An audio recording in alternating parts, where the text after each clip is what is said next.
শফিক দাঁড়া দাঁড়া, কোথায় গেছিলি? ভালো একটা ছেলে আছে হাতে, ওই পাড়ার টসিনে মেয়ের সাথে বিয়ের কথা বলতে গেছিল। সারা জীবন লোকেরই বিয়ে দিয়ে বেড়াবি না নিজেও বিয়ে করবি? আচ্ছা তুই কি বিয়ের কথা ছাড়া আর অন্য কথা পাসনি? কি করবো বল, আমি এত ঘটক, একটা ঘটক ওই আর একটা ঘটকের মনে কষ্ট বুঝবো না, তাই কখনো হয়? হ্যাঁ একটু কষ্ট বোঝার লোক, ওই কথা বুঝতে পারলে অনেক আগেই প্রপোজ করে দিতি। কিরা কি ভাবছি করবি করবি? হাতে ঐশ্বর্য রায়ের মতো সুন্দর একটা মেয়ে আছে, করলে করি ফেল। এরকম মেয়ে হাতছাড়া হয়ে গেলে আর পাবিনি। এই আমার বিয়ে তোর তো মাথা ব্যথা কেনে, তুই করগা না? হ্যাঁ করবো তো, হাতে সেরকম ছেলে আছে। না নয় তোকে আর কদিন বলবো বলদিনি, একটা ছেলে দেখে দেন না, ঘটক হয়ে নিজের বিয়ের ঘটক তালি করা যায়, তুই বল। আচ্ছা ঠিক আছে, তোর কেমন ছেলে পছন্দ বল। আমার ঋতিক রোশনের মতো হাইট হবে, সালমান খানের মতো বডি হবে, আমির খানের মতো ফর্সা, আর শাহরুখ খানের মতো স্টাইল হলেই চলবে। কি রে এরকম ছেলে পাবো না? দেখতে পাবি কিনা? চল আসতে চল, আমার অনেক কাজ আছে। চলছি চল চল, তুই যতদিন আমাকে মুখ ফিরে বলবি না ভালোবাসি, আমিও বলবো না তোকে ভালোবাসি। তুই যে কত পারিস তাও আমি দেখছি। কাজ করছে নাকি?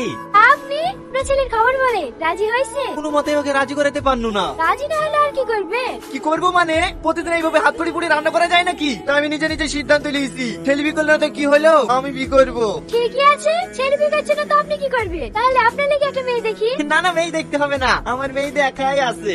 বাবা এর মধ্যে মেয়েও দেখে ফেলেছে, মেয়েটা আমাদের গ্রামের নাকি? হ্যাঁ কে মেয়েটা? তুমি। না কাজটা খুব খারাপ করলো। কেন রে, এ কি করলো?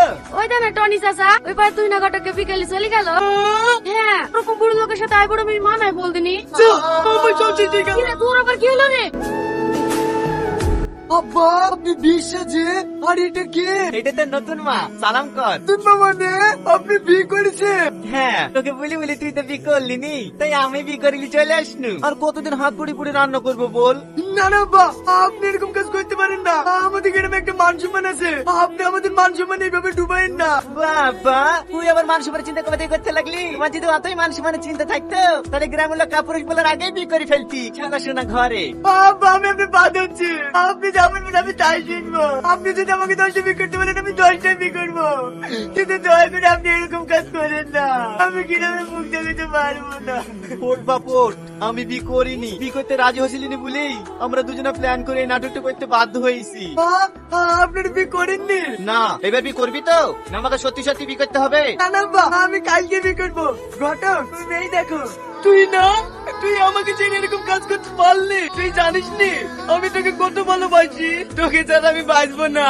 ও ডন আমরা বিয়ে করিনি, মানে ও ছেলে বিয়েটা দেয়ার লেগে আর তোর মুখ থেকে এই কথাটা শোনার লেগে আমরা দুজনে মিলে এই নাটকটা করেছি।